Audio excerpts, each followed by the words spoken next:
Ce message est arrivé un mardi soir de novembre. 10 mots. 10 mots qui ont tout changé. Maman, n'attends pas que je m'occupe de toi dans ta vieillesse. J'ai ma propre vie. J'ai relu 3 fois. Puis, j'ai posé mon téléphone sur la table de la cuisine. Et j'ai souri. Un sourire étrange. Celui qu'on a quand on vient de comprendre quelque chose d'essentiel. Mon fils ne savait pas encore ce qui allait se passer le lendemain matin. Il ne savait pas que ce message allait changer nos vies pour toujours. Je m'appelle Hermine de Valcroix. J'ai 60 ans. Et voici l'histoire que j'ai portée seule pendant des mois, jusqu'à ce soir. Tout a commencé bien avant ce message, bien avant que mon fils Elphège ne devienne cet homme que je ne reconnais plus. Il y a eu des signes, des petites fissures que j'ai ignorées, comme on ignore une fuite d'eau jusqu'au jour où le plafond s'effondre. Mais ce soir-là, dans ma cuisine, avec ce message froid sur l'écran de mon téléphone, j'ai compris que le moment était venu, le moment de faire ce que j'aurais dû faire depuis longtemps.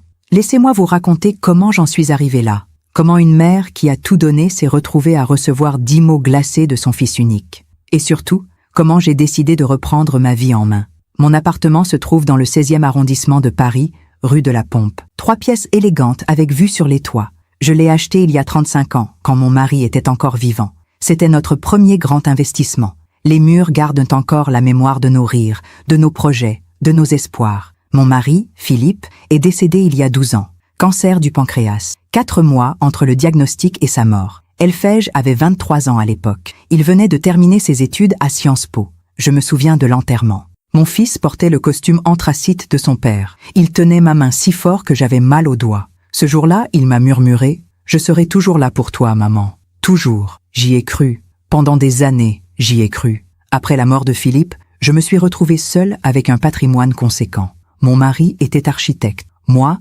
j'avais travaillé comme conservatrice au musée d'Orsay jusqu'à ma retraite anticipée, il y a 5 ans. Nous avions bien vécu. Nous avions construit une sécurité financière solide, 3 appartements en location, des placements, une assurance vie. Et surtout, la maison familiale à Fontainebleau, celle où Elphège avait grandi, avec son grand jardin et ses rosiers que je taillais chaque printemps. J'ai vendu cette maison en 2018. Trop de souvenirs, trop de silence. J'ai gardé l'appartement parisien et j'ai placé le reste pour Elphège, pour son avenir, pour qu'il puisse construire sa vie sans se soucier de l'argent. C'est drôle, non? On construit pour nos enfants, on économise, on se prive parfois. Et puis un jour, on reçoit un message de 10 mots. Mais revenons à ce mardi soir, à ce moment précis où tout a basculé. J'étais assise dans ma cuisine, la petite cuisine jaune pâle avec ses carreaux de faïence portugais que Philippe avait rapportés d'un voyage à Lisbonne. Mon téléphone vibrait encore dans ma main. Je regardais l'écran, le message de mon fils. Ces mots qui brillaient dans la pénombre comme des éclats de verre. « Maman, n'attends pas que je m'occupe de toi dans ta vieillesse. J'ai ma propre vie. » Aucune formule de politesse. Aucun « je t'embrasse ». Aucun « désolé ». Juste cette phrase sèche, cette déclaration d'indépendance brutale, cette rupture unilatérale d'un contrat que je n'avais jamais demandé à signer. Je me suis levée, j'ai fait chauffer de l'eau pour un thé. Mes mains tremblaient légèrement. Pas de chagrin, pas encore. Juste une sorte de lucidité froide qui montait en moi comme une marée. J'ai pensé à ma vieille amie Marguerite, décédée l'année dernière dans une maison de retraite médicalisée. Elle avait 87 ans. Ses 2 filles ne venaient jamais la voir. Elle me disait « On élève nos enfants pour qu'ils nous quittent, Hermine, mais on ne s'attend jamais à ce qu'ils nous abandonnent. Je n'attendais pas qu'Elphège s'occupe de moi. Je ne suis pas malade. Je ne suis pas dépendante. Je vais bien. J'ai mes amis, mes expositions, mes voyages. Je marche 3 kilomètres tous les matins dans le bois de Boulogne. Je fais du yoga 2 fois par semaine. Je lis, je cuisine, je reçois, je vis. Mais ce message n'était pas une simple clarification. C'était un avertissement, un rejet préventif. Comme si mon fils avait voulu poser une frontière avant même que je ne l'approche. Pourquoi maintenant?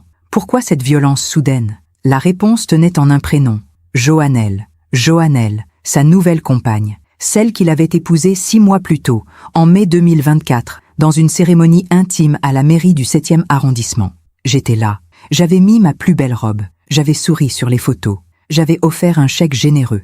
Et j'avais senti, dès ce jour-là, que quelque chose avait changé dans le regard de mon fils, Joannelle. 32 ans, chef de projet dans une start-up, dynamique, ambitieuse, jolie, je dois l'admettre, mais froide, d'une froideur calculée qui se cachait derrière des sourires professionnels et des phrases creuses. Depuis leur mariage, Elphège s'était éloigné. Les appels s'étaient espacés. Les déjeuners du dimanche avaient disparu. Les occasions manquées s'étaient démultipliées. Mon anniversaire en mars, Noël l'année dernière, Pâques. À chaque fois, une excuse, le travail, un voyage, une obligation.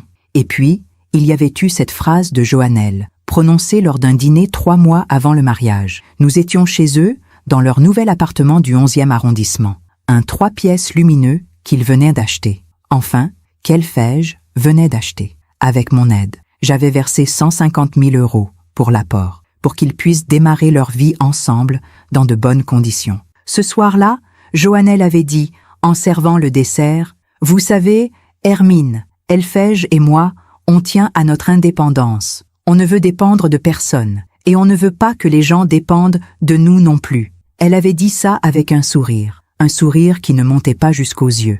Elphège avait baissé la tête, il n'avait rien dit. Il avait juste bu une gorgée de vin. J'aurais dû comprendre à ce moment-là, mais on refuse toujours de voir ce qui fait mal. Alors ce mardi soir, quand j'ai reçu ce message, j'ai tout compris. Ce n'était pas mon fils qui parlait, c'était Joannelle, à travers lui, avec ses mots, avec sa froideur. Mon thé refroidissait dans ma tasse. J'ai regardé par la fenêtre. Les lumières de Paris scintillaient dans la nuit de novembre. J'ai pensé à Téline, l'ex-femme d'Elphège, celle qu'il avait épousée à 26 ans, celle qu'il avait quittée 4 ans plus tard, en 2021, sans vraiment d'explication.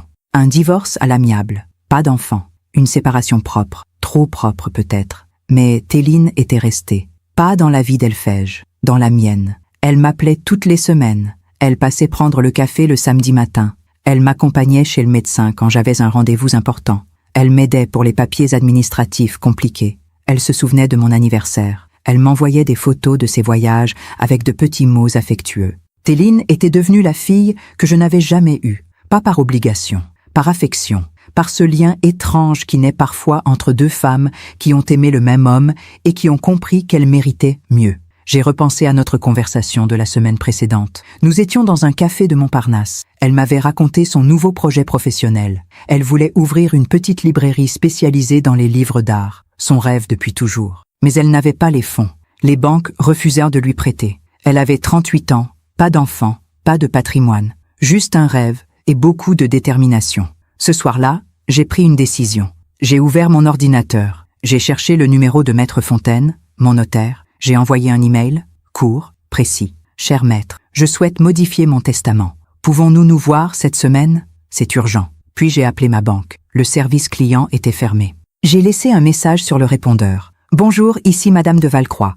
Je souhaite annuler le virement automatique mensuel vers le compte de mon fils, celui qui couvre sa mensualité de prêt immobilier. Pouvez-vous me rappeler demain matin à la 1re heure? Merci. J'ai raccroché. Mon cœur battait fort, mais ce n'était pas de la peur. C'était de la liberté. J'ai regardé une dernière fois le message de mon fils sur mon téléphone. « Maman, n'attends pas que je m'occupe de toi dans ta vieillesse. J'ai ma propre vie. » J'ai souri. Un vrai sourire cette fois. « D'accord, mon fils, » ai-je murmuré dans le silence de ma cuisine. « D'accord, vis ta vie, et moi, je vais vivre la mienne. » Je ne savais pas encore que le lendemain matin, à 8h35 précise, Elphège allait sonner à ma porte, le visage défait, les mains tremblantes, les yeux rouges. Je ne savais pas encore qu'il allait me supplier. Je ne savais pas encore que tout allait exploser. Mais en cet instant, dans ma petite cuisine jaune pâle, j'ai eu un pressentiment, une intuition, celle qu'on a parfois quand on vient de reprendre le contrôle de sa vie. La vie allait lui apprendre ce que je n'avais jamais pu lui enseigner.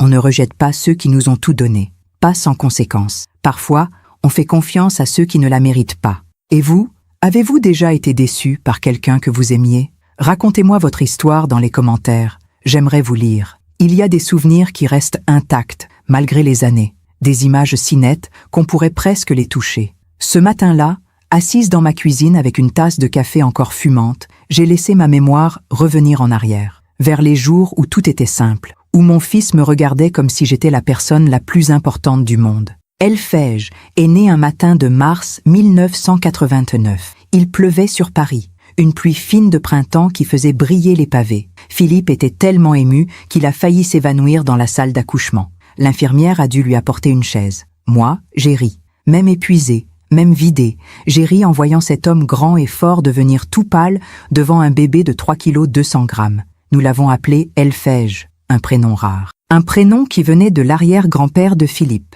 Un homme sage, m'avait-on raconté. Un homme de principe. Les premières années ont été magiques. Notre appartement résonnait de rires d'enfants. Elphège avait une passion pour les livres. Dès l'âge de 3 ans, il s'asseyait dans le grand fauteuil du salon, un album sur les genoux, et il inventait des histoires en regardant les images. Philippe disait « Ce garçon ira loin. Regarde comme il réfléchit. Nous l'avons inscrit à l'école du quartier. Une bonne école. Il excellait en tout. Français, mathématiques, histoire. Ses professeurs nous convoquaient pour nous dire à quel point il était brillant. Je me souviens de ces réunions parents-professeurs. Je rentrais le cœur gonflé de fierté. Philippe serrait ma main dans la voiture et murmurait « Nous avons fait du bon travail, ma chérie ». Les dimanches, nous allions nous promener dans le jardin du Luxembourg. Elphège courait devant nous, son manteau bleu marine flottant derrière lui. Il s'arrêtait devant le bassin octogonal pour regarder les enfants faire naviguer leur petit bateau à voile. Philippe lui en achetait toujours un bateau blanc avec une voile rouge. Elphège le posait délicatement sur l'eau et restait là, immobile, à le suivre des yeux. Un jour, il devait avoir 7 ans. Son bateau a chaviré. Il est resté figé au bord du bassin, les larmes aux yeux, incapable de parler. Philippe a retroussé ses manches, a plongé le bras dans l'eau glacée et a repêché le petit bateau. Elphège l'a serré contre lui, comme si c'était un trésor. Ce soir-là, en rentrant, il a dit « Papa, tu es le meilleur papa du monde. » J'ai ce souvenir gravé dans mon cœur, cette image d'un père et son fils, cette complicité qui semblait indestructible. Notre maison à Fontainebleau, celle que j'ai vendue il y a 7 ans, était notre refuge. Une grande bâtisse en pierre avec des volets verts. Nous l'avions achetée en 1995, quand Elphège avait 6 ans. Le jardin s'étendait sur 800 mètres carrés. Philippe avait installé une balançoire sous le grand chêne. Elphège passait des heures à se balancer, les yeux fermés, le visage tourné vers le soleil. Je cultivais mes rosiers, des roses anciennes, des variétés rares que je commandais dans des pépinières spécialisées. Pierre de Ronsard, Madame Alfred Carrière, Félicité et Perpétue. Philippe se moquait gentiment de moi. « Tu passes plus de temps avec tes roses qu'avec moi. » Mais il adorait rentrer du travail et me trouver dans le jardin, les mains pleines de terre, un chapeau de paille sur la tête. Elphège m'aidait parfois. Il tenait le tuyau d'arrosage pendant que je taillais. Il écoutait mes explications sur les variétés, les greffes, les saisons de floraison. Il ne semblait pas toujours intéressé, mais il restait là, près de moi. Et parfois il disait « Quand je serai grand, j'aurai un jardin comme toi, maman. » Les étés étaient nos moments préférés. Nous recevions des amis, des grandes tablées sous le tilleul. Philippe faisait griller des côtelettes d'agneau. Moi, je préparais des salades, des gratins de légumes du potager, des tartes aux fruits. Elphège jouait avec les enfants de nos amis, des courses folles entre les arbres, des rires qui montaient dans l'air chaud de juillet. Le soir, quand tout le monde était parti, nous restions tous les 3 sur la terrasse. Philippe fumait un cigare. Moi, je buvais une tisane à la verveine. Elphège s'endormait sur le transat, la tête sur mes genoux. Je caressais ses cheveux. Il avait les mêmes cheveux châtains que son père, épais, légèrement bouclés, des cheveux de petit garçon qui sentèrent le soleil et l'herbe fraîche. Philippe me regardait et disait « Nous sommes chanceux, Hermine. Nous avons tout. » Il avait raison. Nous avions tout. Puis Elphège est entré au lycée Louis-le-Grand, un lycée d'excellence. Il a commencé à changer. Pas brutalement, pas d'un coup, mais petit à petit. Il passait de plus en plus de temps dans sa chambre. Il étudiait tard le soir. Il voulait intégrer Sciences Po. C'était son objectif, son rêve. Nous l'avons soutenu. Philippe l'aidait en histoire, moi en littérature. Nous étions fiers de voir notre fils travailler avec autant de détermination. Mais parfois, je le trouvais tendu. Nerveux, il s'énervait pour un rien. Il claquait les portes. Il ne voulait plus venir au dîner de famille. Philippe disait « C'est l'adolescence, ça passera ». Ça n'est jamais vraiment passé. Elphège a eu son baccalauréat avec mention très bien. Il a été admis à Sciences Po. Nous avons organisé une fête dans le jardin de Fontainebleau. Ses amis étaient eux là, nos amis aussi.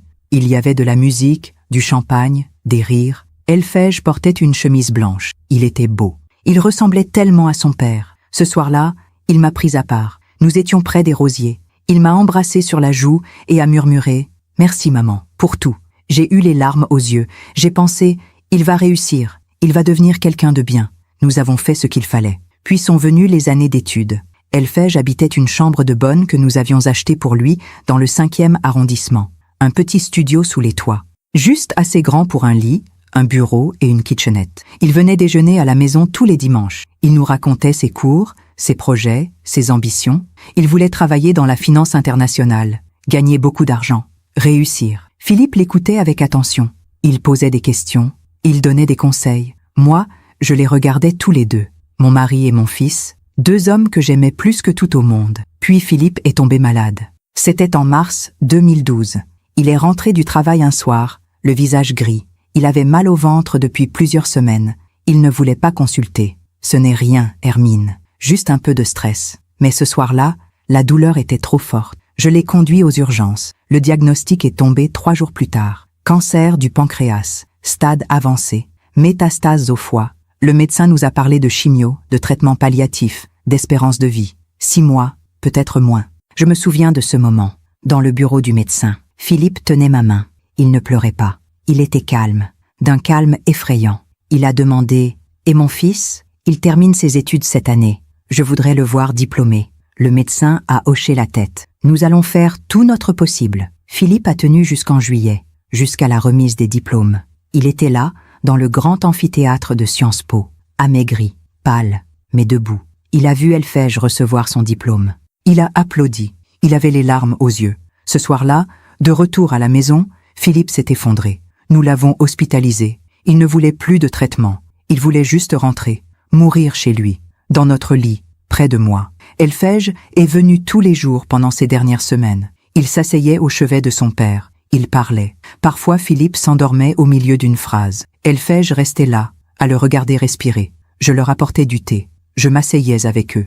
Nous ne disions rien. Il n'y avait rien à dire. Philippe est mort un matin d'août 2013. Il faisait beau. Les fenêtres étaient ouvertes. On entendait les oiseaux dans le jardin. Il a ouvert les yeux une dernière fois. Il m'a regardé. Il a souri. Puis il est parti. Elfège était là. Il a pris la main de son père. Il a pleuré. Des sanglots profonds qui venaient de son ventre. Je l'ai serré dans mes bras. Mon petit garçon de 23 ans qui venait de perdre son père. Aux funérailles, Elfège a prononcé l'éloge funèbre. Sa voix tremblait. Il a parlé de l'homme que son père avait été, de son intégrité, de sa générosité, de son amour pour nous.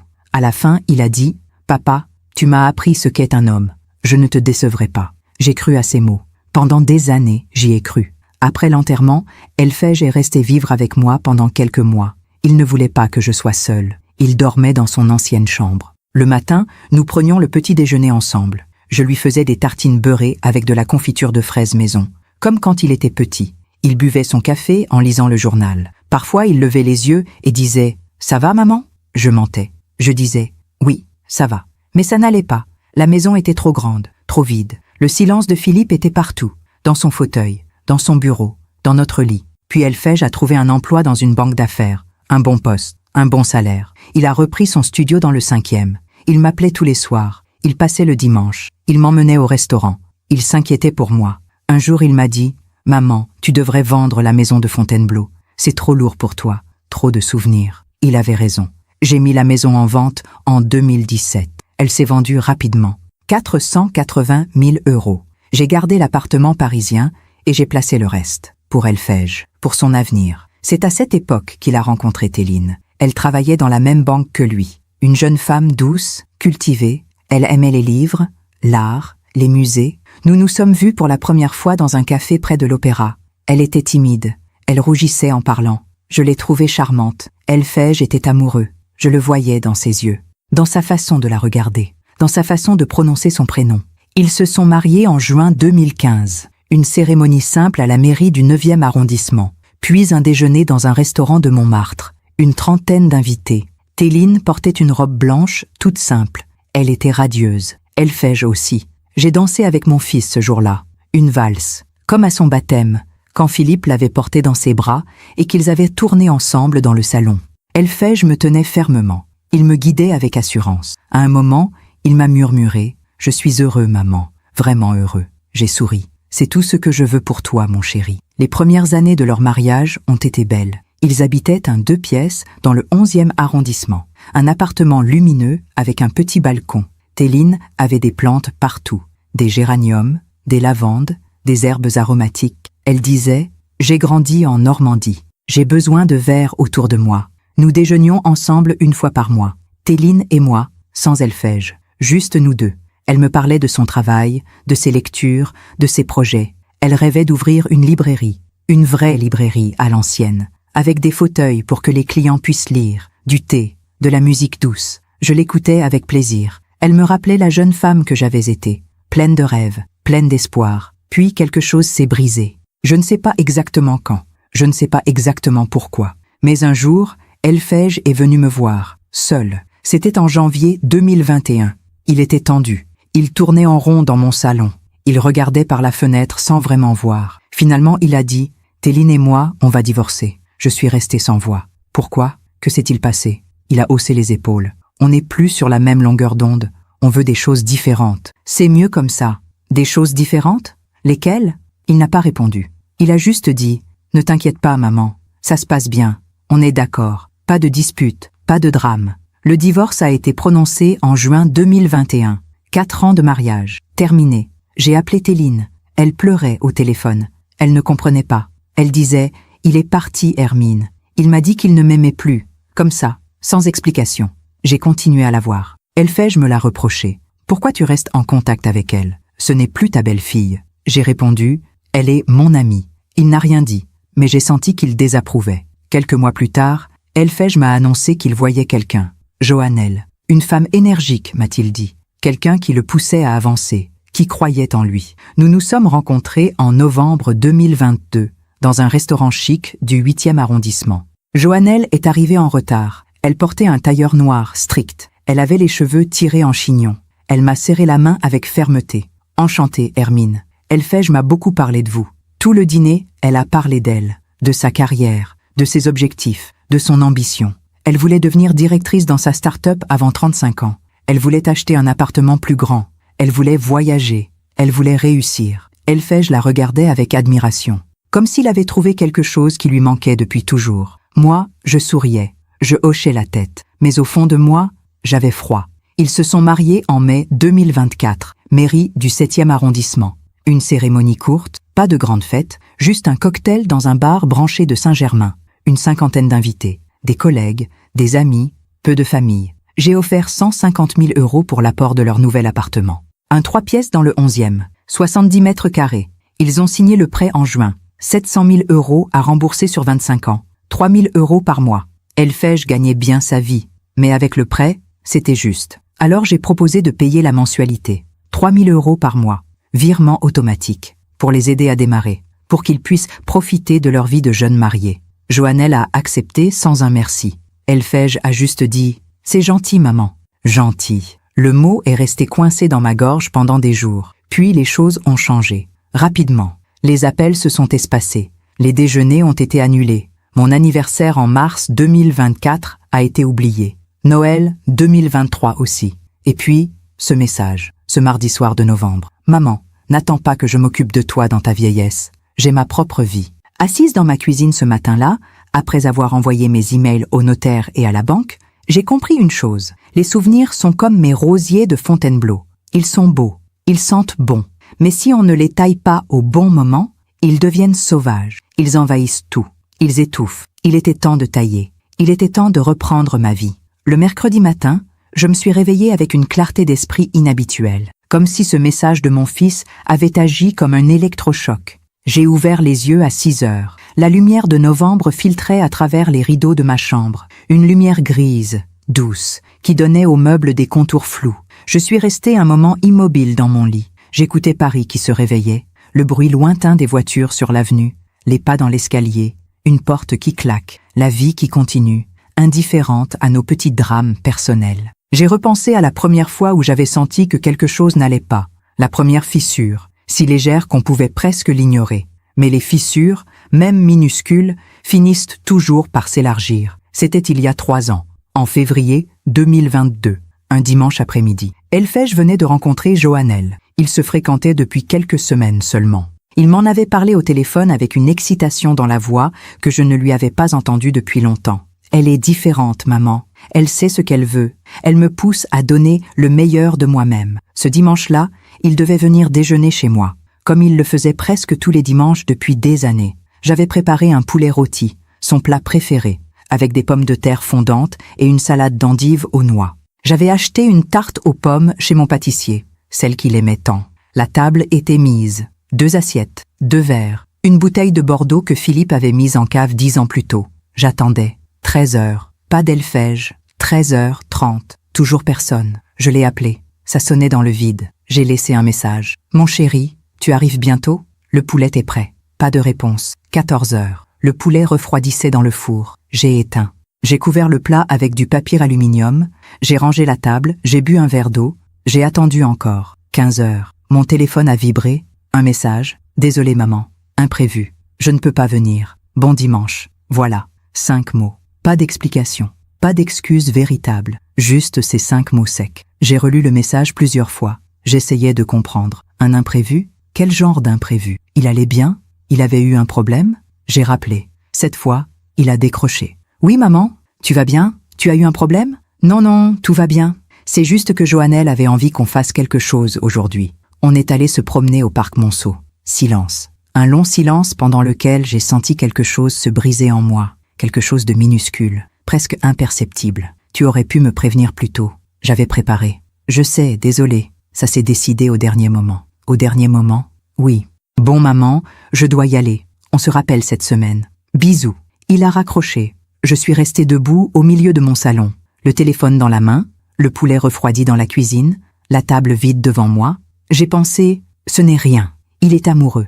C'est normal. Il a le droit d'avoir sa vie. Mais quelque chose en moi savait. Quelque chose en moi avait compris que ce dimanche marquait un changement, un basculement. Les semaines suivantes ont confirmé mon intuition. Elfège ne venait plus aussi régulièrement. Une fois sur deux, il annulait. Toujours au dernier moment. Toujours avec une excuse vague. Un brunch avec Joannelle. Un rendez-vous professionnel. Un voyage improvisé. Puis il a commencé à espacer les appels. Avant, il m'appelait tous les soirs, ou presque, juste pour prendre des nouvelles, pour me raconter sa journée, pour entendre ma voix. C'était devenu un rituel depuis la mort de Philippe, notre façon à nous de rester connectés. Mais après sa rencontre avec Joannelle, les appels sont passés à 2 fois par semaine, puis 1 fois, puis plus du tout. C'était moi qui appelais. Et souvent, il ne décrochait pas. Il me rappelait plus tard, parfois le lendemain, avec cette phrase qui revenait comme un leitmotiv. « Désolé maman, j'étais occupée. » Occupée. Un jour, c'était en avril 2022, je l'ai invité à dîner. Je voulais rencontrer Joannelle, faire connaissance. Voir qui était cette femme qui prenait tant de place dans la vie de mon fils. Il a accepté. Ils sont venus un vendredi soir. Joannelle portait un jean noir et un chemisier blanc. Des vêtements simples mais chers. On voyait la qualité du tissu, les coutures parfaites. Elle avait des boucles d'oreilles en or, discrètes mais élégantes. Elle est entrée dans mon appartement comme si elle entrait dans un lieu public, sans émotion particulière. Elle a regardé autour d'elle avec un œil critique. J'ai vu son regard s'attarder sur les meubles, sur les tableaux, sur les objets, comme si elle évaluait, comme si elle calculait. « Vous avez un bel appartement, Hermine. » Elle ne disait pas « Madame de Valcroix ». Elle m'appelait par mon prénom, d'emblée, sans demander, avec une familiarité qui m'a dérangée. Nous nous sommes installés dans le salon. Elfège a servi l'apéritif, du champagne. J'avais acheté une bouteille de Veuve Clicquot. Joannelle a pris son verre sans un merci. Elle a bu une gorgée et a dit « C'est bon, un peu sucré pour moi, mais bon ». Le dîner a été étrange. Joannelle monopolisait la conversation. Elle parlait de son travail, de sa start-up, des levées de fonds, des stratégies de développement. Elle utilisait des mots en anglais. Business model, growth hacking, pitch deck. Des mots que je ne comprenais pas toujours. Elfège l'écoutait avec attention. Il acquiesçait, il souriait, il semblait fasciné. Moi, je servais le plat. Je remplissais les verres, je posais des questions polies, mais je me sentais invisible, comme une domestique, dans ma propre maison. À un moment, j'ai essayé de ramener la conversation vers quelque chose de plus personnel. J'ai demandé à Joannelle d'où elle venait, si elle avait des frères et sœurs, si ses parents vivaient à Paris. Elle a répondu avec des phrases courtes, sèches. Elle venait de Lyon, fille unique. Ses parents étaient divorcés. Son père vivait à Marseille, sa mère à Bordeaux. Elle ne les voyait pas souvent. La famille, ce n'est pas vraiment ma priorité, a-t-elle dit en coupant un morceau de viande. J'ai senti un frisson me parcourir. Elfège n'a rien dit. Il a juste bu une gorgée de vin. Après le dessert, nous sommes passés au salon pour le café. Joannelle s'est installée dans le fauteuil de Philippe. Mon fauteuil, celui que personne ne prenait jamais, celui où je m'asseyais le soir pour lire. Elle a croisé les jambes et a regardé autour d'elle. « Vous vivez seule ici ?»« Oui, depuis que mon mari est décédé. Ça doit être grand pour une personne seule. Vous n'avez jamais pensé à vendre, à prendre quelque chose de plus petit, plus pratique ?» J'ai été prise au dépourvu. « Non, je suis bien ici. C'est ma maison. » Elle a hoché la tête. « Oui, bien sûr, mais c'est beaucoup d'entretien, beaucoup de charges. Elphège a toussé. Joannelle, maman fait ce qu'elle veut. Elle a levé les mains en riant. Bien sûr, je dis juste que c'est dommage de garder autant de mètres carrés quand on est seul. C'est un peu du gaspillage, non? Du gaspillage. Ce mot est resté suspendu dans l'air. Personne n'a rien dit pendant quelques secondes. Puis Joannelle a regardé sa montre. Oh, il est déjà 22 heures. On devrait y aller, Elphège. Demain matin, j'ai une réunion importante. Ils sont partis rapidement. Elphège m'a embrassé sur la joue. Merci, maman. C'était très bon. Joannelle m'a serré la main. Merci pour ce dîner, Hermine. On se revoit bientôt. La porte s'est refermée. Je suis restée debout dans mon entrée. Je regardais les assiettes sales sur la table, les verres à moitié pleins, les miettes sur la nappe. J'ai pensé à ce mot. Gaspillage. Je vivais dans un gaspillage. Mon appartement était un gaspillage. Ma vie était un gaspillage. Cette nuit-là, je n'ai pas dormi. Je tournais et retournais dans mon lit. Je repensais à ce dîner, à cette femme assise dans le fauteuil de Philippe, à son regard qui évaluait tout, à ses mots qui blessaient sans en avoir l'air. Le lendemain matin, j'ai appelé Téline. Nous ne nous étions pas parlé depuis plusieurs semaines. Elle a décroché tout de suite. « Hermine, quelle bonne surprise !» Sa voix était chaude, sincère. J'ai senti les larmes monter. « Téline, tu es libre pour un café ?»« Bien sûr, quand tu veux. » Nous nous sommes retrouvés 1 heure plus tard dans notre café habituel à Montparnasse, la petite terrasse couverte où nous aimions nous asseoir. Téline portait un pull bleu marine. Elle avait les cheveux plus longs que dans mon souvenir. Elle souriait. Elle m'a serré dans ses bras, fort, longtemps, comme si elle sentait que j'en avais besoin. Nous nous sommes assises. J'ai commandé un thé. Elle, un café crème. Et j'ai tout raconté. Le dîner, Joannelle, ses remarques, son attitude. Ce sentiment d'être jugée dans ma propre maison. Téline m'a écoutée sans m'interrompre. Quand j'ai eu fini, elle a pris ma main. « Hermine, je suis désolée. Vraiment désolée. »« Pourquoi es-tu désolée ? Ce n'est pas ta faute. Je suis désolée parce que je reconnais ce que tu décris, cette façon de tout évaluer, de tout calculer. C'est exactement ce que j'ai vécu avec Elphège vers la fin de notre mariage. Je l'ai regardée, surprise. « Que veux-tu dire ?» Elle a soupiré. Les derniers mois avant notre divorce, Elphège avait changé. Il était devenu obsédé par l'argent, par la réussite, par l'image qu'il renvoyait. Il comparait sans arrêt notre appartement à ceux de ses collègues, nos vacances à celles des autres, notre mode de vie au leur. Je ne savais pas. Je ne t'en ai jamais parlé. Je ne voulais pas te charger. Tu es sa mère. Ce n'était pas à toi de porter ça. Mais pourquoi a-t-il changé comme ça ? Téline a haussé les épaules. Son travail peut-être, cette banque, cet univers où tout se mesure en chiffres, en bonus, en promotion. Il était entouré de gens qui ne parlaient que d'argent, qui ne pensaient qu'à ça. Il n'était pas comme ça avant. Non, il n'était pas comme ça. Mais les gens changent, surtout quand ils sont influencés par leur environnement, ou par quelqu'un. Tu penses qu'il y avait quelqu'un d'autre ? Avant Joannelle, elle a baissé les yeux. Je ne sais pas, peut-être. Ou peut-être pas quelqu'un en particulier, mais une idée de quelqu'un. Une idée de la femme qu'il voulait à ses côtés. Une femme qui correspondait mieux à l'image qu'il voulait renvoyer. Nous sommes restées silencieuses un moment. Je buvais mon thé, elle tournait sa cuillère dans son café, puis elle a dit « Hermine, fais attention. » Attention à quoi ? À cette femme, Joannelle. Si elle est comme tu l'as décrit, elle ne voit pas les gens. Elle voit ce qu'ils peuvent lui apporter. Mais Elphège l'aime, peut-être. Ou peut-être qu'il aime l'idée de ce qu'elle représente. Le succès, l'ambition, la modernité. Je suis rentrée chez moi ce jour-là avec un poids dans la poitrine. Les mots de Téline résonnèrent dans ma tête. Elle ne voit pas les gens. Elle voit ce qu'ils peuvent lui apporter. Les mois suivants ont confirmé ses craintes. Elphège s'éloignait de plus en plus. Les occasions manquées se multipliaient. Mon anniversaire en mars 2023. Il m'a envoyé un message. « Bon anniversaire maman, je t'aime. » Pas d'appel, pas de visite, juste un message. Noël 2023. Il était en voyage avec Joannelle. Ils avaient loué un chalet dans les Alpes. Il m'a envoyé une photo. Eux deux devant un sapin illuminé. Tout sourire. Le message disait « Joyeux Noël maman. On pense à toi, mais on n'est pas là. » Pâques 2024, même scénario. Ils étaient partis en week-end en Normandie, chez des amis à eux. Il m'a appelé le lundi suivant. « Désolé maman, on n'a pas pu passer te voir. Le week-end était trop court, trop court. » Puis il y a eu leur mariage en mai 2024, la cérémonie rapide à la mairie, le cocktail branché, moi qui souriais sur les photos, moi qui offrais 150 000 € pour leur appartement, moi qui acceptais de payer leur mensualité de prêt, 3 000 € par mois. Elphège avait dit « C'est gentil, maman ». Joannelle n'avait même pas dit merci.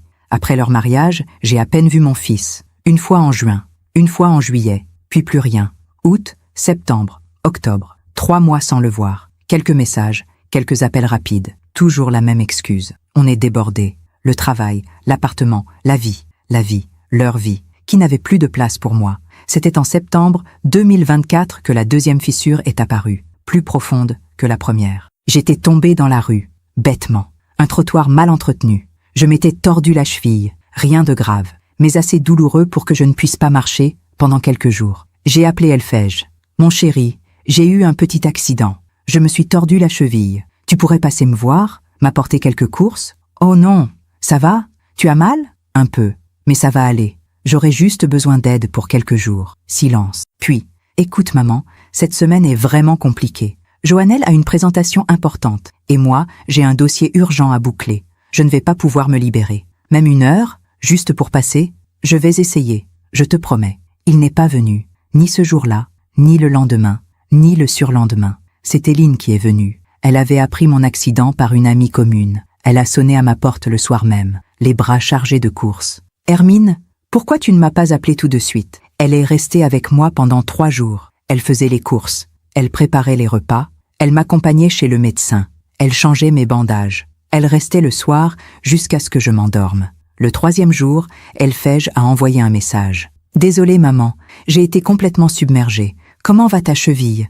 J'ai répondu « Ça va mieux. Téline s'occupe de moi. »« Téline ?» Oui. Elle est passée tous les jours. Pas de réponse. Pendant 2 heures. Puis « C'est bien, c'est bien. » Voilà tout ce qu'il avait trouvé à dire. Ce soir-là, j'ai pleuré. Pour la première fois depuis des mois. Téline était repartie. J'étais seule dans mon salon.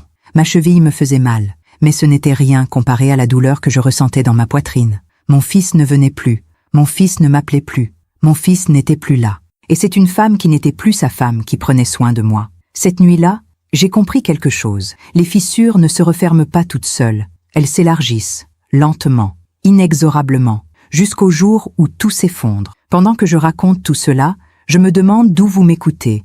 Écrivez le nom de votre ville en commentaire. Octobre 2024 a été le mois de ma capitulation silencieuse, le mois où j'ai cessé d'attendre, le mois où j'ai compris que je devais accepter cette nouvelle réalité. Mon fils ne reviendrait pas physiquement, en tout cas. Il était encore là dans les messages occasionnels, dans les appels de 2 minutes, dans les promesses jamais tenues. Mais l'Elfège que j'avais connu, celui qui m'appelait tous les soirs, celui qui venait déjeuner le dimanche, celui qui me prenait dans ses bras en me disant « Je t'aime, maman », cet Elfège-là avait disparu. Et moi, comme toutes les mères qui refusent de voir l'évidence, je me suis mise à trouver des excuses, à justifier l'injustifiable, à minimiser ce qui me blessait. C'était devenu un réflexe. Quand mes amis me demandaient des nouvelles d'Elfège, je répondais « Il va bien. Il est très occupé avec son nouveau poste. » Même s'il n'avait pas changé de poste, même si la seule chose qui avait changé, c'était son indifférence. Quand Margot, ma vieille amie du club de lecture, s'étonnait de ne plus le voir, je disais « Vous savez, les jeunes couples ont besoin de leur intimité. C'est normal qu'il consacre du temps à sa femme. » Même si je savais que ce n'était pas de l'intimité, c'était de l'exclusion. Quand Éline, avec son regard doux et inquiet, me demandait comment je vivais cette distance, je souriais bravement. Je comprends. Il construit sa vie. C'est ce que doivent faire les enfants. Se détacher. Voler de leurs propres ailes. Mais au fond de moi, je savais que ce n'était pas un détachement naturel. C'était un rejet, progressif, méthodique, presque chirurgical. Le pire, c'est que je me suis mise à m'adapter, à modifier mon comportement pour ne pas le déranger, pour ne pas être cette mère envahissante qu'on fuit, cette mère dont on a honte. J'ai cessé d'appeler. J'attendais qu'il appelle. Et quand il ne le faisait pas pendant des jours, je me disais « Il est occupé. Il m'appellera quand il aura le temps. » J'ai cessé de proposer des déjeuners. J'attendais qu'il propose. Et quand il ne proposait rien, je me disais « Il a ses propres obligations. Je ne dois pas être un poids. » J'ai cessé de partager mes petits bonheurs. Une exposition que j'avais aimée. Un livre qui m'avait touché. Une promenade dans un nouveau quartier. Je gardais tout pour moi, parce que j'avais peur de l'ennuyer. Peur qu'il trouve mes histoires insignifiantes. Je me suis faite petite, discrète, presque invisible. C'est terrible de voir à quel point on peut se diminuer pour garder l'amour de quelqu'un. À quel point on peut accepter les miettes quand on a connu le festin. Un jour de fin octobre, j'étais chez le coiffeur. Marie, ma coiffeuse depuis 15 ans, me coupait les cheveux. Elle me parlait de sa fille, une jeune femme de 30 ans qui venait d'avoir un bébé. Marie rayonnait. Elle racontait comment sa fille l'appelait 3 fois par jour pour des conseils. comment elles passaient tous les week-ends chez elle pour l'aider avec le bébé, comment elles avaient créé un lien encore plus fort depuis la naissance. Je l'écoutais en regardant mon reflet dans le miroir. J'ai vu mes yeux se remplir de larmes. Marie a arrêté de couper. « Hermine, ça ne va pas ?» J'ai secoué la tête. « Si, c'est juste que je suis heureuse pour vous. Vraiment. » Elle a posé ses ciseaux. Elle a mis sa main sur mon épaule. « Parlez-moi. » Et j'ai parlé. Là, dans ce salon de coiffure, avec des femmes autour qui lisaient des magazines, j'ai raconté l'éloignement, le silence, les occasions manquées, cette sensation d'être devenue une étrangère dans la vie de mon propre fils. Marie m'a écoutée. Puis elle a dit quelque chose qui m'a glacée. « Vous savez, Hermine, les enfants sont le reflet de ce qu'on leur permet d'être. Si vous acceptez d'être traité comme ça, il continuera. Mais je ne veux pas être une mère envahissante. » Il y a une différence entre être envahissante et exiger le respect. Vous êtes sa mère. Vous méritez mieux qu'un message de temps en temps. Je suis rentrée chez moi ce jour-là avec ces mots dans la tête. Vous méritez mieux. Est-ce que je méritais mieux?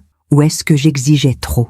Est-ce que mon attente était légitime? Ou est-ce que j'étais juste une vieille femme qui ne savait pas lâcher prise? J'ai passé des heures à me poser ces questions. Assise dans mon salon, regardant les photos sur les murs. Elfais-je bébé? Elfais-je enfant? Elfais-je adolescent? Elfais-je le jour de son diplôme? Elfais-je le jour de son mariage avec Téline? Sur toutes ces photos, il souriait. Sur toutes ces photos, il avait l'air heureux.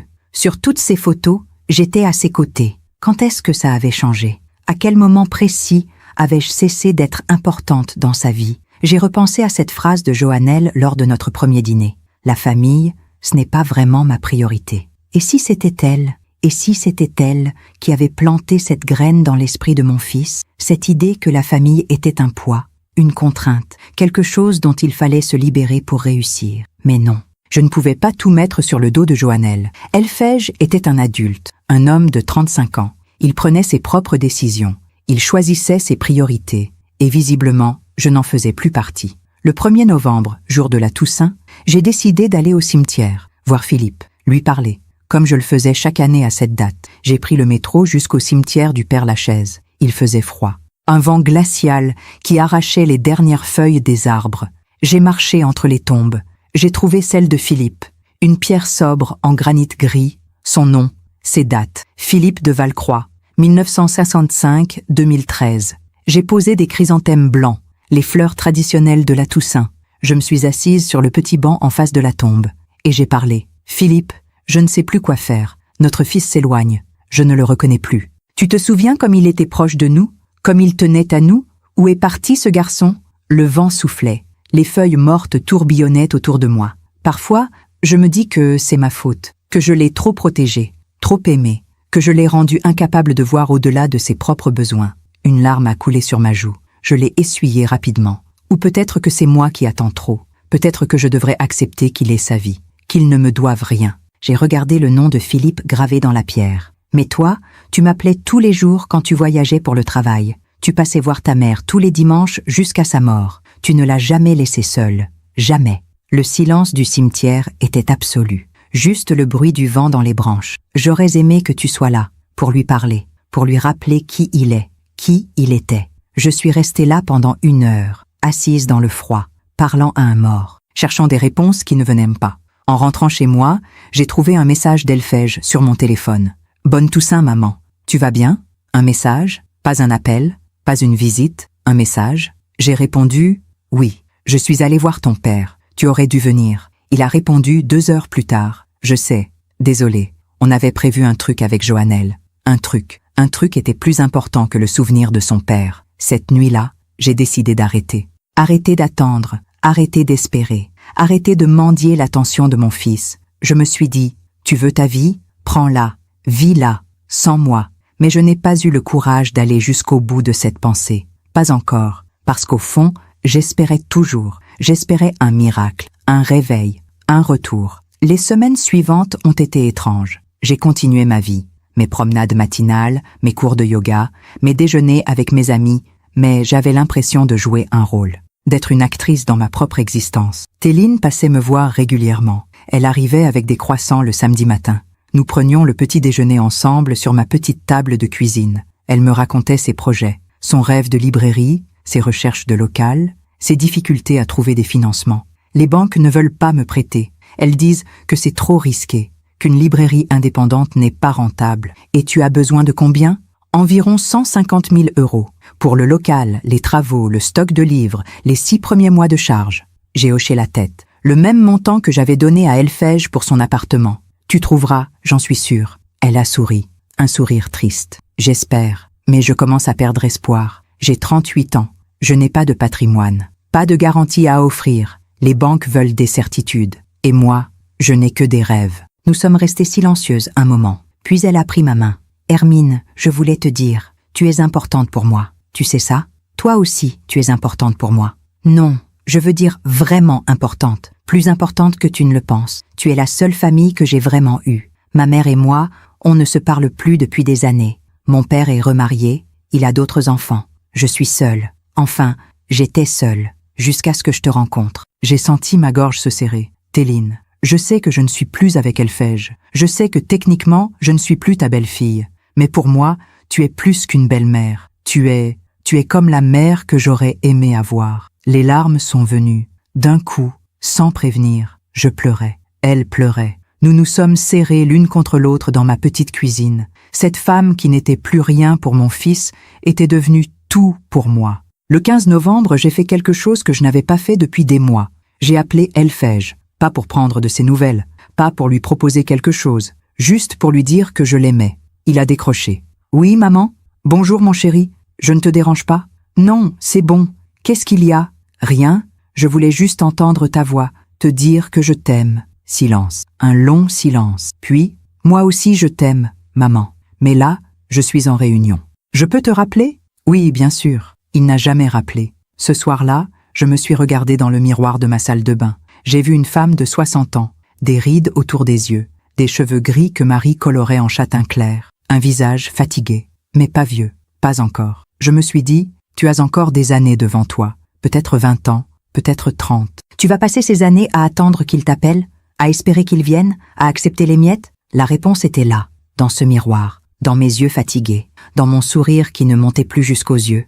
Non, je n'allais pas vivre comme ça, mais je ne savais pas encore comment changer les choses. Je ne savais pas encore que dans quelques jours, tout allait basculer, que mon fils allait m'envoyer ce message qui allait tout déclencher. « Maman, n'attends pas que je m'occupe de toi dans ta vieillesse. J'ai ma propre vie. » En attendant, je continuais à jouer mon rôle. La mère compréhensive, la mère qui ne dérange pas, la mère qui accepte d'être mise de côté. Le 20 novembre, Téline m'a accompagnée à un rendez-vous médical. Un simple contrôle chez mon cardiologue. Rien de grave, mais elle a insisté pour venir. On ne sait jamais. C'est mieux d'être deux pour écouter ce que dit le médecin.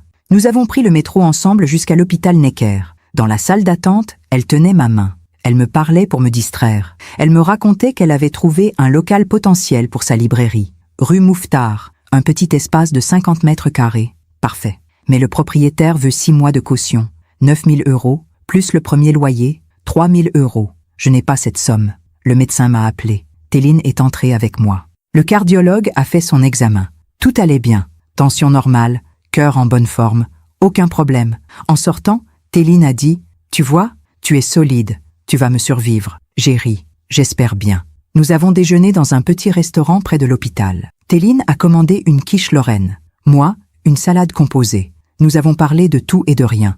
De ses lectures, de mes promenades, des films que nous voulions voir. À aucun moment, nous n'avons parlé d'Elfège. Comme si son nom était devenu tabou. Comme si prononcer ce nom pouvait briser quelque chose de fragile entre nous. En rentrant chez moi cet après-midi-là, j'ai trouvé une lettre dans ma boîte aux lettres. Une lettre de ma banque. Une proposition d'investissement. Des placements sécurisés pour préparer ma succession. Ma succession. J'ai relu cette phrase plusieurs fois. Préparez votre succession. Protégez vos héritiers. Mes héritiers. J'en avais un seul. Elfège. J'ai posé la lettre sur la table de la cuisine. Je l'ai regardée longtemps. Et pour la première fois, une pensée m'a traversée. Une pensée que j'ai immédiatement chassée parce qu'elle était trop douloureuse, trop radicale. Et si je changeais mon testament? Non, c'était fou, impensable. On ne déshérite pas son fils, même quand il vous blesse, même quand il vous abandonne. J'ai jeté la lettre à la poubelle, mais l'idée était là, plantée, comme une graine dans un terreau fertile. Elle allait germer, lentement, jusqu'au jour où elle deviendrait une évidence. Ce jour allait arriver 6 jours plus tard, le 26 novembre, un mardi soir, quand j'allais recevoir ces 10 mots qui allaient tout changer. « Maman, n'attends pas que je m'occupe de toi dans ta vieillesse. J'ai ma propre vie. En attendant, je vivais dans le déni. Je me disais que ça allait s'arranger, que c'était une phase, que mon fils allait revenir. Mais au fond de moi, je savais. Les mères savent toujours. Elles savent quand elles ont perdu, quand elles doivent lâcher prise, quand elles doivent accepter l'inacceptable. Et moi, j'étais presque prête, presque. Le message est arrivé le 26 novembre 2024 à 19h42. Je me souviens de l'heure exacte parce que j'étais en train de regarder les informations. Le présentateur parlait de la météo, de la pluie qui allait tomber toute la semaine. Mon téléphone a vibré sur la table basse. J'ai regardé l'écran. Un message d'Elphège. « Maman, n'attends pas que je m'occupe de toi dans ta vieillesse. J'ai ma propre vie. » J'ai relu. 1 fois, 2 fois, 3 fois. Mon cœur battait fort. Mes mains tremblaient légèrement. Ce n'était pas la colère. Pas encore. C'était quelque chose d'autre. Une sorte de clarté brutale. Comme quand on allume la lumière dans une pièce sombre et qu'on voit enfin ce qui était caché. J'ai posé le téléphone. J'ai éteint la télévision. Le silence est tombé dans l'appartement. Un silence épais, lourd. Puis j'ai fait ce que je n'aurais jamais dû faire. J'ai ouvert l'historique de nos conversations. Je voulais comprendre, voir si j'avais raté quelque chose, un signe, un indice. J'ai remonté les messages, semaine par semaine, mois par mois. Septembre 2024, 3 messages de sa part, des réponses courtes à mes questions. Oui, d'accord. Plus tard, août, 2 messages. Un pour me dire qu'il partait en vacances, un autre pour dire qu'il était rentré. Juillet, un seul message, pour mon anniversaire qu'il avait oublié la veille. Bon anniversaire maman. Désolé pour hier. Je continuais à remonter. Mars, février, janvier. Plus je remontais, moins il y avait de messages. Comme si mon fils s'effaçait progressivement de ma vie. Comme si notre lien se désintégrait mot après mot. Silence après silence. Puis, j'ai vu quelque chose. Un message de juin 2024, le lendemain de leur mariage. Merci pour tout maman. On est reconnaissant. On, pas, je. On. J'ai cliqué sur ce message. J'ai regardé l'heure. Envoyé à 23h15. Tard. Très tard pour un lendemain de mariage. Et soudain, j'ai compris. Ce message n'était pas de lui. Enfin, il venait de son téléphone. Mais les mots n'étaient pas les siens. On est reconnaissant. Elphège ne parlait jamais comme ça. Il aurait dit « Merci maman, je t'embrasse ». Quelqu'un d'autre avait écrit ce message. Quelqu'un qui voulait paraître poli, professionnel, distant. Joannelle. J'ai continué à chercher, à analyser les messages, les tournures de phrases, le vocabulaire. Et j'ai commencé à voir un motif. À partir de janvier 2023, environ 1 an après leur rencontre, le ton des messages avait changé. Avant, Elphège écrivait « Coucou maman, comment tu vas ? Je passe dimanche si tu veux. Bisous ». Après, il écrivait « Bonjour, dimanche compliqué, on se rappelle, plus de coucou, plus de bisous, plus de questions sur moi. » Juste des phrases sèches, fonctionnelles. Ce soir-là, dans mon salon, avec mon téléphone dans les mains, j'ai fait quelque chose que je n'avais jamais fait. J'ai cherché Joannelle sur les réseaux sociaux. Son profil LinkedIn était public. Photo professionnelle, sourire commercial, titre impressionnant, chef de projet innovation, Startup Tech Vision. J'ai parcouru ses publications. Des articles sur l'ambition, le succès, la performance, des citations motivantes sur le dépassement de soi.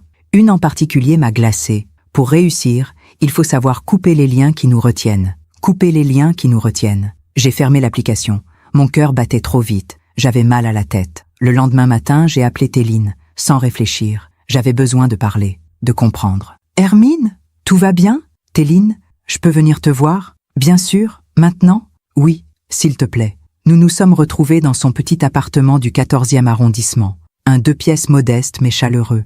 Des livres partout, des plantes sur le rebord des fenêtres, l'odeur du café frais. Je lui ai montré le message. Ses yeux se sont agrandis. « Il t'a écrit ça ? Hier soir. » Elle s'est assise, elle a relu le message, puis elle a levé les yeux vers moi. « Hermine, ce n'est pas lui. Que veux-tu dire ? Ces mots, cette formulation, ce n'est pas Elphège, c'est elle. Tu penses qu'elle a écrit le message ? Peut-être. Ou peut-être qu'elle l'a convaincu de l'écrire. Mais dans tous les cas, ces mots viennent d'elle. » Téline s'est levée. Elle a marché jusqu'à la fenêtre. Elle regardait la rue en bas. Quand j'étais avec Elphège, vers la fin, il avait commencé à changer, à me dire des choses étranges. Que je le retenais, que j'étais trop traditionnelle, que je ne comprenais pas ses ambitions. Il te disait ça ? Oui, mais ce n'était pas vraiment lui qui parlait. C'était des phrases toutes faites, comme s'il répétait ce que quelqu'un lui avait mis dans la tête. Quelqu'un de son travail ? Elle a secoué la tête. Je ne sais pas, mais maintenant, avec ce que je sais de Joannelle, Je me demande, tu penses qu'ils se connaissèrent déjà, avant votre divorce? Je ne peux pas le prouver. Mais il y a des détails, des incohérences, des soirs où il rentrait tard avec des excuses vagues, des week-ends où il partait soi-disant avec des collègues. Nous sommes restées silencieuses. Le café refroidissait dans nos tasses. Puis Téline a dit quelque chose qui m'a fait froid dans le dos. Hermine, cette femme est dangereuse. Dangereuse comment? Elle ne voit pas les gens comme des personnes. Elle les voit comme des ressources, des outils pour arriver à ses fins. Et quand un outil ne sert plus, elle s'en débarrasse. Mais Elphège l'aime, ou il croit l'aimer. Il y a une différence. Ce soir-là, je suis rentrée chez moi avec un poids dans la poitrine. Les mots de Téline résonnaient. Elle ne voit pas les gens comme des personnes. J'ai repensé à tous les signes. Les dîners où Joannelle évaluait mon appartement, ses remarques sur le gaspillage, sa façon d'accepter mon argent sans gratitude, son absence totale d'empathie. Et surtout, cette phrase qu'elle avait dite lors de ce premier dîner, « On ne veut pas que les gens dépendent de nous ». Maintenant, je comprenais. Elle ne voulait pas dépendre de moi, mais surtout, elle ne voulait pas qu'Elphège dépende de moi, ni émotionnellement, ni financièrement, mais elle ne refusait pas mon argent pour autant. Les 150 000 € d'apport, les 3 000 € par mois pour le prêt. Elle prenait, mais elle ne voulait rien devoir en retour. Le 28 novembre, j'ai reçu un appel de mon notaire, Maître Fontaine. Il répondait à mon email de mardi soir. « Madame de Valcroix, j'ai bien reçu votre demande. Je peux vous recevoir demain après-midi. 15 heures. Cela vous convient? Parfaitement. Merci. » J'ai aussi reçu un appel de ma banque. Une conseillère. « Madame de Valcroix, concernant votre demande d'annulation du virement automatique, c'est chose faite. Le dernier virement de 3 000 € est parti ce matin. À partir du mois prochain, plus aucun virement ne sera effectué. Très bien, merci. Puis-je vous demander la raison de cette annulation? Pour nos dossiers. J'ai hésité, puis j'ai dit simplement « changement de situation familiale. Je comprends. Bonne journée, madame. » J'ai raccroché. Mon cœur battait vite. J'avais franchi une ligne, quelque chose d'irréversible. Elphège recevrait sa mensualité de décembre normalement. Mais en janvier, plus rien. La banque lui enverrait un avis. Un défaut de paiement. Il devrait trouver 3 000 €. Rapidement. Et là, il comprendrait. Il comprendrait que ce message avait eu des conséquences. Le 29 novembre à 15 heures, j'étais dans le bureau de Maître Fontaine, rue de Rivoli. Un bureau élégant avec des boiseries anciennes et des livres de droit alignés sur les étagères. Maître Fontaine avait 75 ans, des cheveux blancs, des lunettes rondes. Il me connaissait depuis 30 ans. C'était lui qui avait géré la succession de Philippe. « Madame de Valcroix, vous voulez modifier votre testament? » « Oui. Puis-je connaître la raison? » J'ai respiré profondément. Mon fils et moi avons pris des chemins différents. Je souhaite léguer mes biens à quelqu'un d'autre. Vous voulez le déshériter complètement? Non. Je veux respecter la réserve héréditaire. Il aura ce que la loi lui donne. Mais la quotité disponible, je veux la laisser à quelqu'un d'autre. Et cette personne est Téline Moreau, mon ancienne belle-fille. Maître Fontaine a noté, puis il a levé les yeux.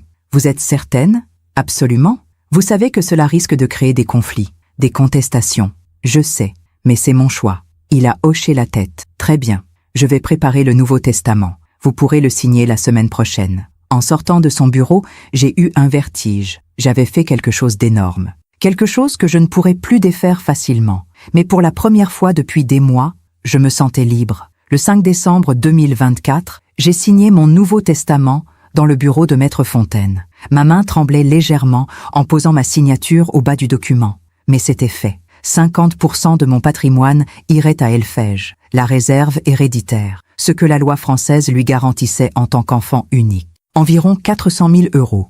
Les 50% restants iraient à Téline, la quotité disponible. Mon choix, ma décision. Maître Fontaine a contresigné. Il a rangé le document dans un dossier scellé. C'est enregistré. Personne ne connaîtra le contenu de ce testament avant votre décès, sauf si vous décidez d'en parler. Je comprends. Madame de Valcroix, puis-je me permettre un conseil? Je vous en prie. Si votre fils apprend ce changement, préparez-vous à des réactions, peut-être violentes. Les questions d'héritage réveillent souvent le pire chez les gens. J'ai hoché la tête. Je sais, mais je ne compte pas lui en parler. Pas maintenant, peut-être jamais. En sortant de son bureau, j'ai reçu un appel de Téline. « Hermine, tu es libre demain pour déjeuner? » « Oui. Où veux-tu aller? J'ai quelque chose à te montrer. Je passe te chercher à midi. » Le 6 décembre, Téline est venue me chercher en voiture. Elle souriait. Elle avait l'air excitée. « On va rue Mouffetard. Le local dont tu m'as parlé? » « Oui. Le propriétaire a accepté de me le faire visiter. » Nous avons roulé jusqu'au 5e arrondissement. Rue Mouffetard. Une rue vivante, pleine de commerces, de restaurants, de passants. Le local était petit. une vitrine étroite, mais à l'intérieur, c'était parfait. 50 mètres carrés avec une belle hauteur sous plafond. De grandes étagères déjà installées. Un petit coin au fond qui pourrait devenir un espace lecture. Téline tournait sur elle-même. Tu vois, c'est exactement ce que j'imaginais. C'est magnifique. Le loyer est raisonnable. 3 000 € par mois. Le propriétaire demande 6 mois de caution, plus le premier mois. 21 000 €.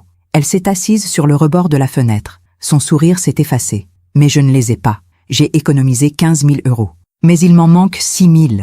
Et les banques refusent toujours de me prêter. Je l'ai regardée. Cette femme qui avait été là pour moi, qui m'accompagnait chez le médecin, qui m'apportait des croissants le samedi, qui m'écoutait pleurer sans juger. Je vais te les prêter. Elle a levé les yeux. Quoi? Les 6 000 €? Je vais te les prêter. Non, attends. Je vais te les donner. Hermine, non.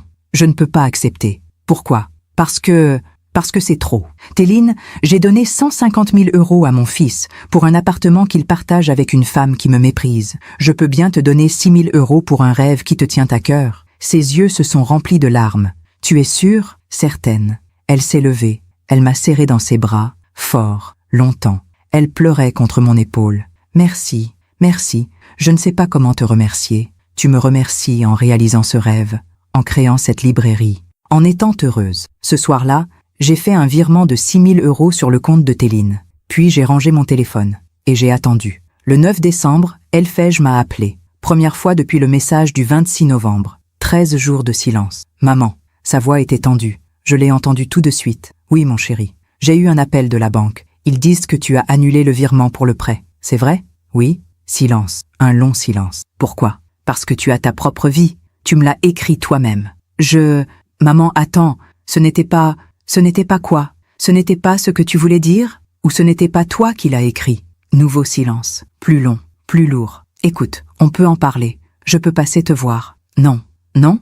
Tu m'as écrit que tu avais ta propre vie. Je respecte ça. Vis ta vie. Et moi, je vais vivre la mienne. Maman, tu ne comprends pas. Le prêt, c'est 3 000 € par mois. Je ne peux pas. Tu ne peux pas quoi? Payer? Mais tu as un bon travail, un bon salaire, et une femme qui travaille aussi. Vous gagnerez bien votre vie tous les deux. Mais on a d'autres charges, d'autres projets. C'est ton problème, plus le mien. Maman, Elfège, pendant des années, j'ai tout donné. J'ai payé tes études, j'ai acheté ton studio, j'ai financé ton mariage, j'ai donné l'apport de ton appartement, j'ai payé tes mensualités, et qu'est-ce que j'ai reçu en retour? Des messages courts, des appels rares, des occasions manquées, et finalement, 10 mots me disant de ne pas compter sur toi. Ce n'était pas « je ne voulais pas », peu importe ce que tu voulais, c'est ce que tu as fait. J'ai raccroché. Mon cœur battait fort, mes mains tremblaient, mais je me sentais étrangement calme. 2 heures plus tard, on a sonné à ma porte. J'ai regardé par l'œilleton. Elfège, seul. J'ai ouvert. Il était pâle, défait. Il portait son manteau noir. Il avait les yeux rouges. Maman, il faut qu'on parle. Entre. Il est entré. Il est resté debout dans l'entrée, comme un étranger, comme quelqu'un qui ne connaît pas les lieux. Je suis désolé, vraiment désolé. Ce message, c'était stupide. Assieds-toi. Il s'est assis sur le canapé. Je suis resté debout. Elfège, dis-moi la vérité. C'est toi qui as écrit ce message. Il a baissé les yeux. Oui, mais c'était l'idée de qui? Silence. De qui, Elfège? Joannelle avait dit qu'il fallait poser des limites, qu'on ne pouvait pas dépendre de toi éternellement, qu'il fallait être clair. Donc c'était son idée. Oui, mais j'ai accepté. J'ai écrit le message. C'est ma faute. Et tu pensais vraiment ce que tu as écrit? Il a levé les yeux. Non, enfin, je ne sais pas. C'est compliqué. C'est compliqué de dire si tu veux que ta mère compte sur toi ou non. Ce n'est pas ça. C'est juste que Joannelle dit qu'il faut être indépendant, qu'on doit se construire seul, sans aide. Mais vous acceptez mon aide quand ça vous arrange. L'apport, les mensualités. Il n'a rien répondu. Elfège, regarde-moi. Il a levé les yeux. J'ai vu mon petit garçon. Celui qui pleurait quand son bateau chavirait dans le bassin du Luxembourg. Celui qui me disait « Tu es la meilleure maman du monde ». Mais j'ai vu aussi l'homme qu'il était devenu. Un homme influencé, manipulé, perdu. Tu sais qui était là quand je me suis tordu la cheville en septembre? Qui m'a fait les courses? Qui m'a accompagné chez le médecin? Il a baissé la tête. Téline, ton ex-femme. Une femme qui n'a plus aucune obligation envers moi. Elle était là. Toi, tu étais occupé. Je sais, j'aurais dû venir. Tu sais qui m'accompagne à mes rendez-vous médicaux? Qui prend le café avec moi le samedi? Qui se souvient de mon anniversaire? Téline. Oui, Téline. Une étrangère s'occupe mieux de moi que mon propre fils. Les larmes coulaient sur ses joues. Maman, pardon, je vais changer, je vais être là, je te le promets. Non, tu ne vas pas changer, parce que tu n'es pas seul dans tes décisions. Et tant que tu seras avec cette femme, tu choisiras toujours ce qu'elle veut. Ce n'est pas vrai. Alors prouve-le. Reprends le prêt. Paie ta mensualité toi-même. Vis ta vie indépendante. Mais je ne peux pas payer 3 000 € par mois. Pas avec nos autres charges. Alors vendez l'appartement. Prenez quelque chose de plus petit, de plus raisonnable. Joannelle ne voudra jamais. J'ai souri. Un sourire triste. Exactement. Il est parti ce soir-là, sans un mot de plus. La porte s'est refermée derrière lui. Et j'ai su que quelque chose venait de se briser définitivement entre nous. Je me demande encore si j'ai fait le bon choix. Et vous, qu'auriez-vous fait à ma place? Le lendemain matin, 10 décembre, j'ai été réveillée par mon téléphone. 7h30, un appel d'Elfège. Maman, Joannelle veut te parler. Pas de bonjour, pas de comment tu vas, juste cette phrase sèche. Je n'ai rien à lui dire, s'il te plaît. Elle veut arranger les choses. Il n'y a rien à arranger. Maman, j'ai raccroché. 2 heures plus tard, on a sonné à ma porte. J'ai regardé par l'œilleton, Elfège et Joannelle. J'ai ouvert. Ils sont entrés sans attendre mon invitation. Joannelle portait un tailleur gris, des talons hauts. Elle avait l'air d'arriver d'une réunion d'affaires. Hermine, il faut qu'on parle. Pas de bonjour, pas de sourire, juste cette phrase autoritaire. Je vous écoute. Nous nous sommes assises dans le salon. Elfège s'est installée à côté de Joannelle, comme un enfant à côté de sa mère. Joannelle a croisé les jambes. Elle m'a regardé droit dans les yeux. Hermine, on comprend que vous soyez blessée, mais il faut être raisonnable. Ce prêt, c'est important pour nous. On ne peut pas payer 3 000 € par mois. Alors vendez l'appartement. Impossible. On vient de l'acheter. On perdrait de l'argent. Ce n'est pas mon problème. Son visage s'est durci. Vous ne comprenez pas. On a des projets, des ambitions. On ne peut pas se permettre de perdre cet appartement. Et moi, je ne peux pas me permettre de continuer à financer votre vie. Vous en avez les moyens. Cette phrase qui disait tout. Elle ne demandait pas, elle constatait, comme si mon argent lui appartenait de droit. Oui, j'en ai les moyens, mais je choisis de ne plus le faire. Elfège a toussé. Maman, sois raisonnable. Raisonnable. Tu trouves raisonnable de m'envoyer un message me disant de ne pas compter sur toi et ensuite de me demander de payer ton prêt? Joannelle s'est penchée en avant. Ce message était maladroit, on le reconnaît, mais c'était juste pour clarifier les choses, pour éviter les malentendus plus tard. Quel malentendu? Eh bien, quand vous serez plus âgé, quand vous aurez besoin d'aide, on voulait que ce soit clair. On ne pourra pas vous accueillir chez nous. On ne pourra pas s'occuper de vous au quotidien. Le silence est tombé. Un silence glacial. Vous ne pourrez pas m'accueillir. Non, on a notre vie, nos projets. On ne peut pas mettre ça entre parenthèses pour... Enfin, vous comprenez? Pour prendre soin de sa mère? Exactement. Elfège regardait ses mains. Il ne disait rien. Il laissait sa femme parler pour lui. Et pourtant, vous voulez que je continue à payer votre prêt, que je continue à financer votre belle vie. Joannelle a souri. Un sourire froid. C'est différent. Là, c'est juste de l'argent. Pas du temps, pas de l'énergie. Juste un virement. Juste un virement. Juste de l'argent. Je me suis levée. Sortez. Pardon?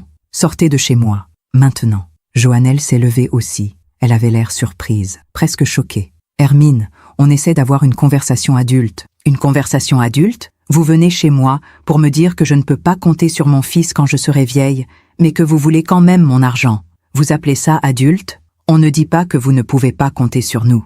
On dit juste qu'il y a des limites. Des limites à l'affection, mais pas à l'argent.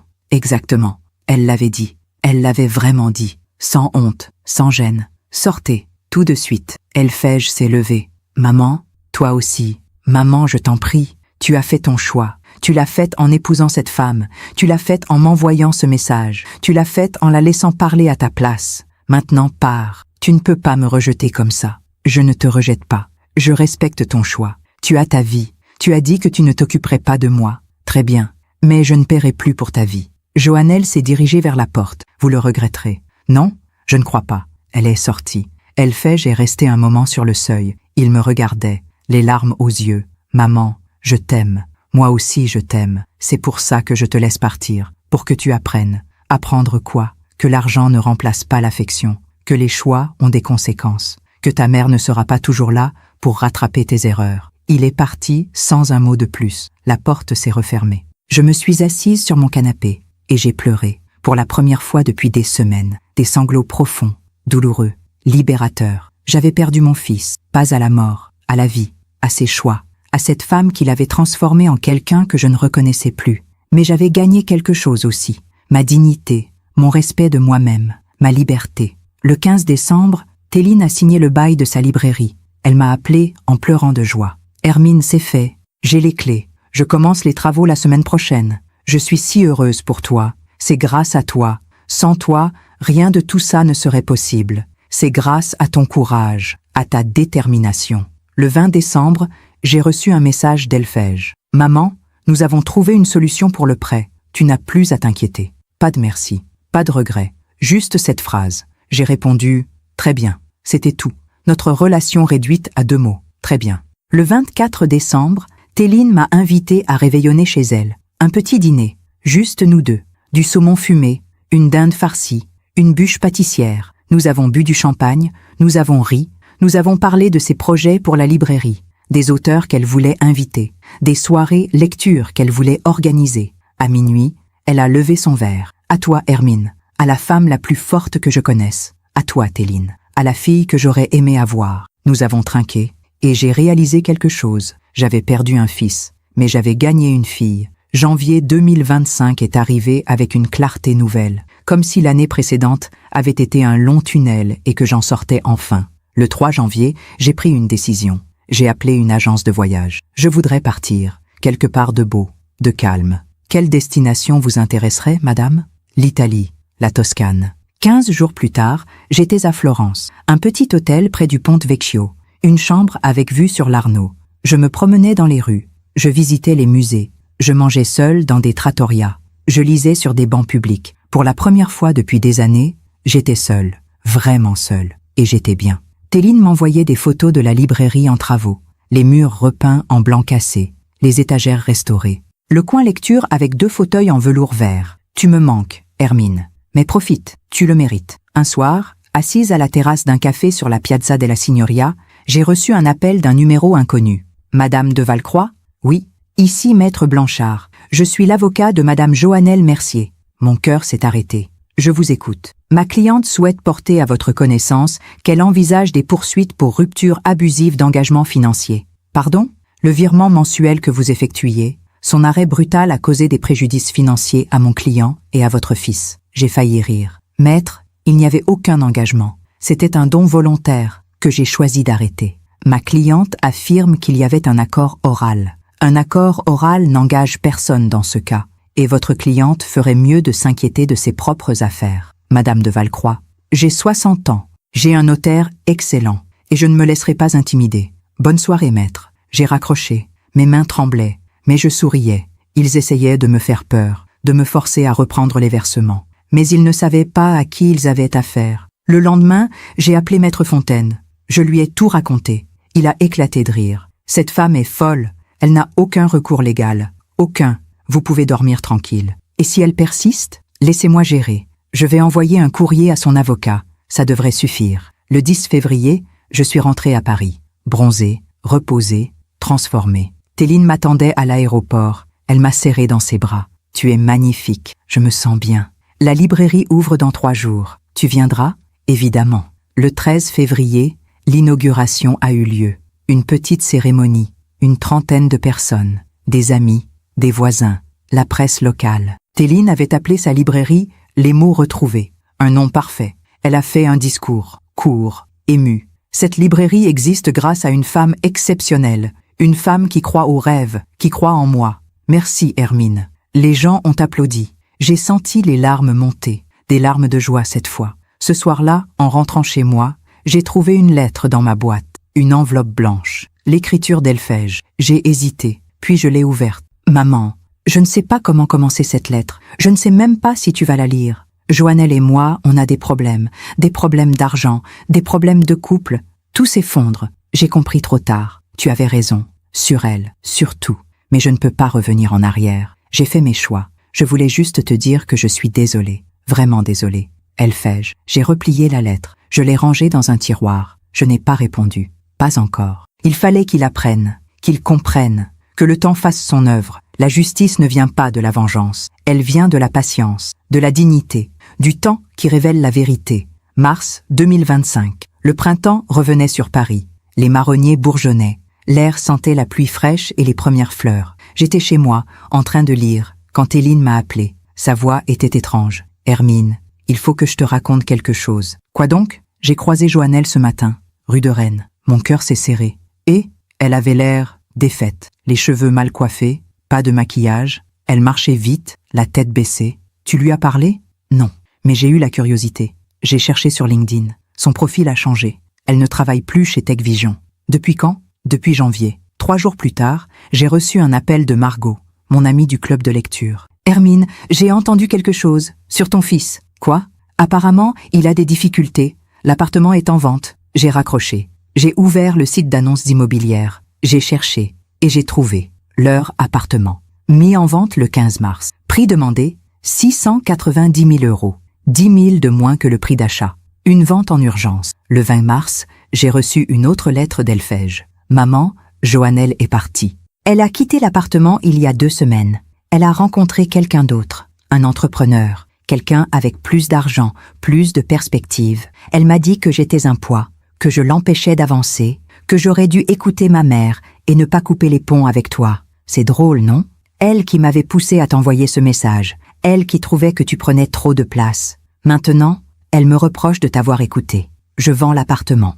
Je ne peux plus payer seule. Je vais perdre de l'argent, peut-être 20 000 €, mais je n'ai pas le choix. Je vais prendre un petit studio, recommencer, seule. Je ne te demande rien. Je voulais juste que tu saches que tu avais raison. Surtout, Elfège. J'ai relu cette lettre 3 fois. Je n'ai ressenti ni joie ni tristesse. Juste une sorte de calme, comme quand on voit la pluie tomber après une longue sécheresse. La vie lui apprenait ce que je n'avais pas réussi à lui enseigner. Le 5 avril, Téline et moi prenions le café dans sa librairie. Les clients entraient, sortaient, achetaient des livres, souriaient. L'endroit vivait. « Tu as eu des nouvelles d'Elfège ?» a-t-elle demandé doucement. Il m'a écrit. 2 lettres. Joannelle l'a quitté. Il vend l'appartement. Elle a hoché la tête. « Je sais. Tu sais ?» Il m'a appelé. Mon cœur s'est arrêté. Quand ? Il y a 1 semaine. Il voulait me parler. Comprendre pourquoi j'étais restée proche de toi alors qu'il t'avait abandonné. Qu'est-ce que tu lui as dit ? Que tu étais la personne la plus généreuse que je connaissais. Que tu méritais mieux. Que l'amour ne se mesure pas en argent, mais en présence. Il a dit quelque chose ? Oui, il a dit « J'ai tout perdu. Ma femme, mon appartement, ma mère. Et toi, tu as tout gagné. Comment c'est possible ? Et toi ?» Je lui ai dit « Parce que j'ai donné sans attendre de retour. Et toi, tu as pris sans jamais donner. » Le silence est tombé. J'ai bu une gorgée de café. « Téline, il va revenir. Il va frapper à ma porte. Il va demander pardon. Je sais. Et je ne sais pas si je serai prête. Tu le seras quand le moment viendra. » Le 15 avril, j'ai croisé une ancienne collègue d'Elfège dans la rue. Elle m'a saluée avec gêne. « Madame de Valcroix, j'ai entendu pour Elfège. Je suis désolée. » Désolée de quoi ? Sa situation. Le divorce. Son licenciement. J'ai senti le sol se dérober. Son licenciement ? Elle a pâli. « Vous ne saviez pas ? Il a été licencié en février. Faute professionnelle. Des erreurs dans un dossier important. La banque a perdu beaucoup d'argent. Je suis rentrée chez moi en tremblant. Elfège ne m'avait rien dit. Dans ses lettres, il parlait de Joannelle, de l'appartement, mais pas de son travail. Le soir même, il a sonné à ma porte. J'ai ouvert. Il était là, amaigri, les cheveux trop longs, le visage creusé. Il portait le même manteau qu'en décembre, mais il avait l'air d'avoir vieilli de 10 ans. « Maman, entre. » Il est entré. Il s'est assis. Il a baissé la tête. J'ai tout perdu. Mon travail, mon mariage, mon appartement, ma dignité. Je sais. Comment tu sais ? Les gens parlent. Il a levé les yeux, des yeux rouges, épuisés. Je ne viens pas te demander de l'argent. Je ne viens pas te demander de me sauver. Je viens juste te dire que j'ai compris. Trop tard, mais j'ai compris. Compris quoi ? Que tu étais la seule personne qui m'aimait vraiment, sans condition, sans calcul, et que je t'ai traité comme si tu ne valais rien. Les larmes coulèrent sur ses joues.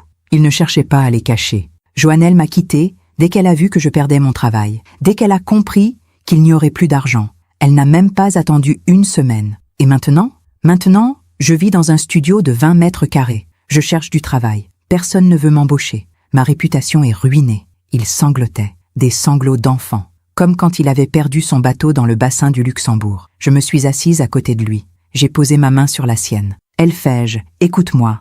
La vie t'apprend quelque chose d'important. Quoi ? Qu'on récolte ce qu'on sème. Que les choix ont des conséquences. Que l'amour vrai ne se mesure pas en euros. Il a hoché la tête. Je sais, Maintenant, je sais. Tu vas te reconstruire. Seul, sans mon aide. Tu vas trouver du travail. Tu vas recommencer. Et peut-être, un jour, tu comprendras vraiment ce que tu as perdu. Je le comprends déjà. Non, pas encore. Mais tu comprendras. Il est parti ce soir-là. Je l'ai regardé descendre les escaliers. Un homme brisé. Un homme qui apprenait enfin. La justice ne vient pas de nous. Elle vient de la vie elle-même. Aujourd'hui, nous sommes le 2 janvier 2025. Un an presque jour pour jour après le début de cette histoire. Je suis assise dans ma cuisine. La même petite cuisine jaune pâle avec ses carreaux portugais. Mais je ne suis plus la même femme. Il y a un an, j'attendais. J'espérais. Je me faisais petite pour garder l'amour de mon fils. Aujourd'hui, je vis, pleinement, dignement. Elfège m'appelle maintenant, 2 fois par semaine. Il a trouvé un emploi en mars, moins bien payé, moins prestigieux, mais honnête. Il travaille dans une petite agence de conseil. Il reconstruit sa vie, pierre par pierre. Il vient déjeuner chez moi un dimanche par mois. Il arrive avec des fleurs. Il me demande comment je vais, vraiment. Il écoute mes réponses. Il reste 2 heures, parfois 3. Il ne parle plus de Joannelle. Il ne parle plus d'argent. Il parle de ce qu'il apprend, de ce qu'il comprend, de l'homme qu'il veut devenir. L'autre jour, il m'a dit « Maman, j'ai croisé Joannelle. Elle est fiancée avec cet entrepreneur. Ils vont s'installer à Monaco. Et toi, comment tu te sens ?»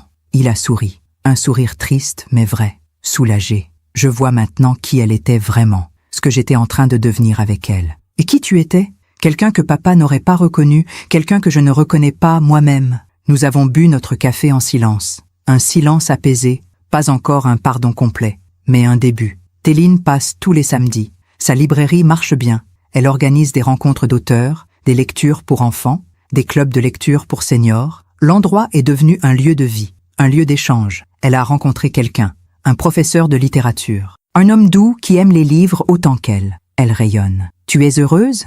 lui ai-je demandé samedi dernier. « Oui, pour la première fois depuis longtemps. Vraiment heureuse. Tu le mérites. Toi aussi, Hermine. Tu mérites d'être heureuse. Je le suis, à ma façon. » Le mois dernier, j'ai reçu une lettre de Maître Fontaine. Il me proposait de revoir mon testament, de rééquilibrer. Maintenant qu'Elfège avait changé, j'ai réfléchi longtemps, puis j'ai décidé de ne rien changer. Pas pour punir, pas pour me venger, mais parce que Téline mérite ce que je lui ai donné, et parce qu'Elfège doit apprendre que certaines choses, une fois perdues, ne reviennent pas comme avant.